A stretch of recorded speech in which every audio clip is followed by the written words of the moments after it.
What is up everyone, Mark here. Welcome back to my channel, or welcome if you're new. I'm recording this right after FIC, and I am so happy that Albina won. So without further ado, let's get into my top 2 for Eurovision 2023, starting with my number 2 spot, which is Heart of Steel. So Heart of Steel, unfortunately, is no longer in my number 1 spot. If you saw my top 1, you will know that, well, of course, Heart of Steel was my top 1 when it was the only song we had for Eurovision, but now that we have a second song, that is no longer the case. So I will leave you in suspense to figure out what my number 1 now is, but quick talk about Heart of Steel. I love the song. I think the song is actually really good. Maybe it doesn't have the traditional elements that I like in other songs, but I still think as a whole it is very well produced, very well sung, and also, of course, very well performed. The song had some of the best staging in vidbir, and I have no doubt that they will carry that great staging onto the Eurovision stage in Liverpool. I also heard the song is going to be having a revamp, so we'll see if that changes my opinion of it, if it improves my opinion of it, and if it puts it above my current number 1 spot. I think it has a lot of potential. I think it definitely has that broad appeal because it's a song that I think anybody can really enjoy. Like I said, it is very well produced, and it does have a very nice kind of dark synth sound, like songs like Unholy, which is kind of the big song I relate this one to, just because they are both kind of dark sounding pop songs, which I like a lot. But compared to my number 1 spot, this song doesn't really have that extra something that I think makes me love my number 1 spot so much, and we'll kind of get into that in a second. But just like last time, I'm going to give Heart of Steel a 9 out of 10. A pretty good song, just not quite at the 9.5 out of 10 threshold just yet. I did think the performance was amazing though, great staging, great vocals, and just a great overall presentation, but again, kind of missing those traditional elements, that level of uniqueness in the song that I think would have made it a little bit more interesting for me and maybe would have made me like it a lot more. Still, again, phenomenal song, and I really cannot wait to see it in Liverpool. But I think one big thing that kind of differentiates my number 1 spot from my number 2 spot is the inclusion of those traditional elements. I'm someone who really likes to hear traditional elements in music, especially in Eurovision, because to me, Eurovision is really an opportunity for countries to showcase their culture, what makes them unique, and to really show the world who they are. Of course, that's not what Eurovision is all about, but it is one thing I really like about the contest, and I really like when countries show off their unique culture and sound. My number 1 spot really does that. I feel like Heart of Steel doesn't quite do that. It wasn't like Kroot or Jerry Hale, where their songs really felt like they could only have come from them and could only have come from Ukraine. So that's why I feel like Heart of Steel for me just still feels a little bit less unique than my number 1 spot, or than a lot of the other songs that could have been sent in its place. But I still think that Heart of Steel is a really good song, and I think it will do pretty well in Eurovision. As it stands without the revamp, again, like I said in my last video, this is essentially top 5 material for me. I think this will do very well regardless, but I don't see it really winning. And I don't see my number 1 spot winning either, to be honest, but it's just a song that I have a better personal connection with, a song that I personally enjoy just a little bit more, for the reasons I mentioned and for the reasons I'm about to get into. So without further ado, let's get to my number 1 spot, my current number 1 for Eurovision 2023, which is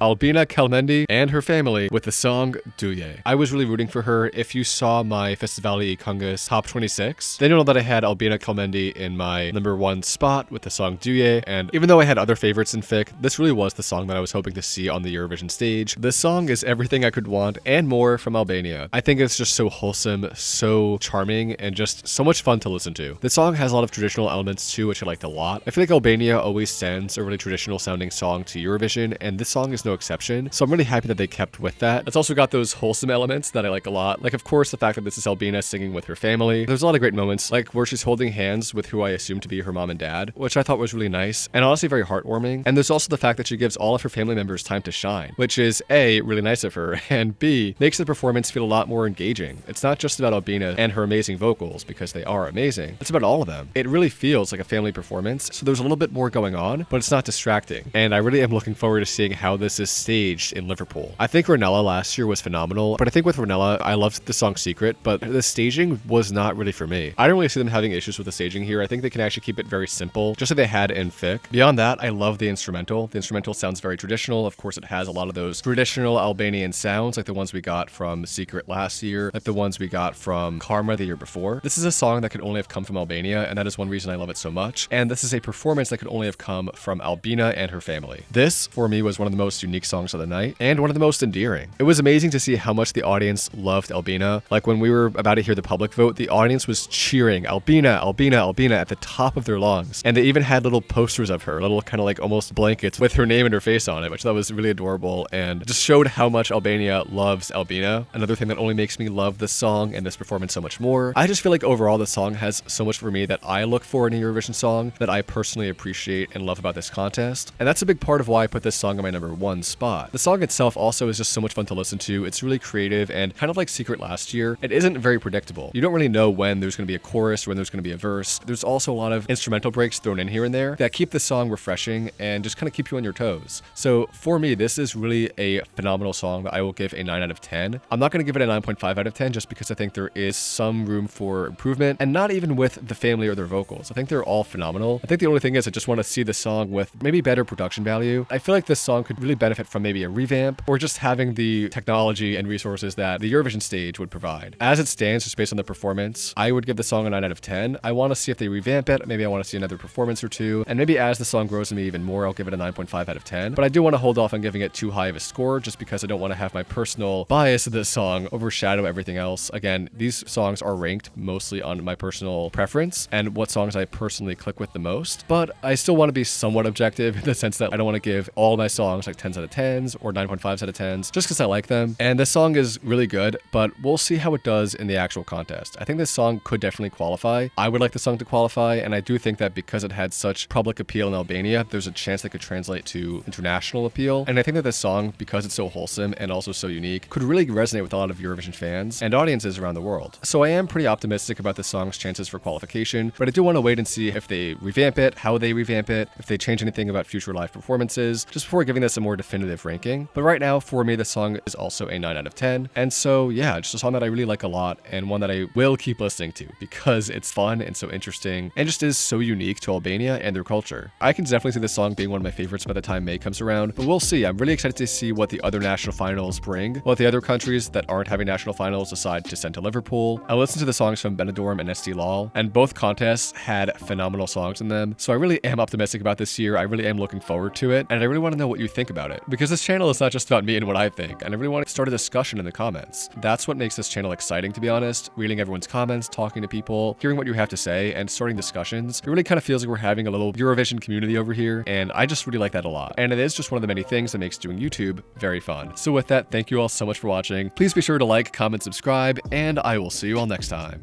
Peace.